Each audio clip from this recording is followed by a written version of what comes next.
नमस्कार,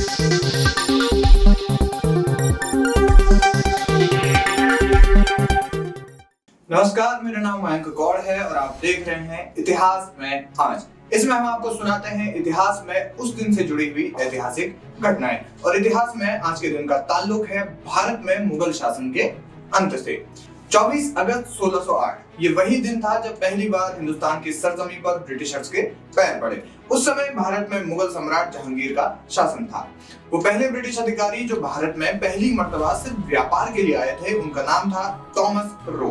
Thomas Roe Jahangir के दरबार में गए और उन्हें कई ऑफर्स देकर व्यापारिक संधि के लिए मना लिया। यानी अब ब्रिटिशर्स भारत में बड़ी संख्या में आने वाले थे और वो आए भी। मुगल शासन के दौरान उन्होंने भारत में सिर्फ व्यापार को ही महत्ता दी। अब ऐसा नहीं था कि इस दौरान भारत में कोई अन्य विदेशी कंपनी नहीं थी। भारत में दसियों विदेशी कंपनी थी, लेकिन ब्रिटेन ने अपनी कूटनीति से इन कंपनियों को भारत से खदेड़ दिया। ईस्ट इंडिया कंपनी ने भारत के सभी तट जैसे कलकत्ता, बॉम्बे, मद्रास और अन्य जगहों पर ब्रिटिश संस्कृति को बढ़ाना शुरू कर दिया। उस दौर में अंग्रेज रेशम, नील, कपास, चाय और अफीम का व्यापार करते थे। इसके अलावा मसालों के लिए भारत में पहले से ही दुनिया में अपनी पहचान बना चुका था।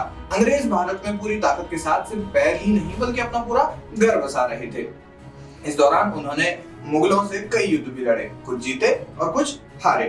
करीब 150 साल तक भारत में व्यापार करने के बाद अंग्रेज ये समझ चुके थे कि भारत के लोग सामाजिक और आर्थिक तौर के अलावा राजनीतिक तौर पर भी एक दूसरे से मतभेद रखते हैं। वे समझ गए थे कि भारत धर्म, नस्ल, जाति, स्थान और लिंग भेद के आधार पर बहुत बटा हुआ है और इसी का अंग्रेजों ने फायदा उठाना शुरू कर दिया।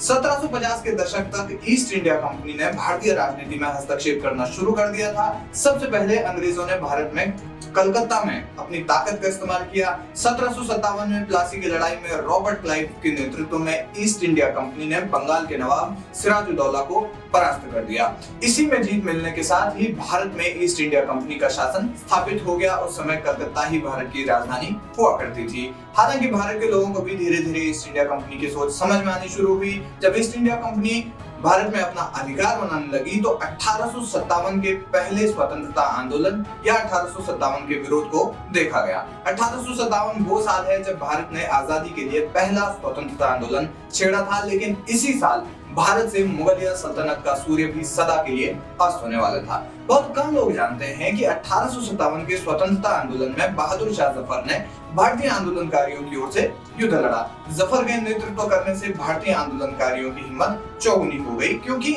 उन्हें युद्ध में एक ऐसा नेतृत्व मिला जिसे कूटनीति और जंग का विराट अनुभव था। उन्होंने युद्ध उसी कूटनीति से लड़ा जिस कूटनीति से एक राजा लड़ता है, लेकिन ये स्वतंत्रता आंदोलन विफल रहा और दिल्ली पर अंग्रेजों का कब्जा हो गया। इसी कब्जे में 21 सितंबर यानी आज के दिन बहादुर शाह जफर ने आत्मसमर्पण कर दिया और उन्हें रंगून की जेल में भेज दिया गया, जो म्यांमार में है और अब यंगून के नाम से जाना जाता है। बहादुर शाह जफर ने आत्मसमर्पण जीवन की चौथी अवस्था में किया। उस समय उनकी उम्र 82 वर्ष थी। जेल भेजे जाने के बाद अंग्रेज लेफ्टिनेंट मेजर हडसन ने उनके बेटे मिर्जा मुगल खिजर सुल्तान और पोते अबू बकर को पकड़ लिया, जिन्हें बेरहमी से गोलियों से भून दिया गया। बाद में उनके शवों को सड़ने के लिए गुरुद्वारे के पास फेंक दिया गया। बस यही वो वक्त था जब मुगल शासन भारत से सदा के लिए खत्म हो गया और ब्रिटिश शासन भारत पर पूरी तरह हावी हो गया। हालांकि रंगून जेल में जफर को सुविधाएं भी समय समय पर मिली, लेकिन उम्र के बढ़ते पड़ाव के साथ उनकी तबीयत नासाज रहने लगी। वे चलने फिरने में असमर्थ दिखाई देने लगे और बाद में वे इतने बीमार हो गए कि अपने गले से थूक निकलना भी उन्हें मुश्किल होने लगा। बीमारी का पता चला कि उनके गले में लकवा मार गया है। गंभीर बीमारियों के चलते 7 नवंबर 1862 को उन्होंने दम तोड़ दिया। अंग्रेजों ने विद्रोह के डर से उन्हें वहीं दफना दिया। एक सदी तक उनकी कब्र का किसी को पता नहीं चल सका। बहादुर शाह जफर मौत के बाद दिल्ली के महरौली में कुतुबुद्दीन बख्तियार की दरगाह के पास दफन होना चाहते थे। उन्होंने इसके लिए 2 गज जमीन भी निशानदेही कर रखी थी। रंगून जेल भेजे जाने के बाद उनकी शायरी में इसका दर्द साफ झलकता है। उन्होंने लिखा है कि कितना बदनसीब है जफर, दफन के लिए 2 गज जमीन भी न मिली हुए यार। इतिहास में आज की कहानी में बस इतना ही। कल फिर मुलाकात होगी, तब तक के लिए आप बने रहिए हमारे साथ, देखते रहिए वॉइस ऑफ उत्तराखंड। धन्यवाद।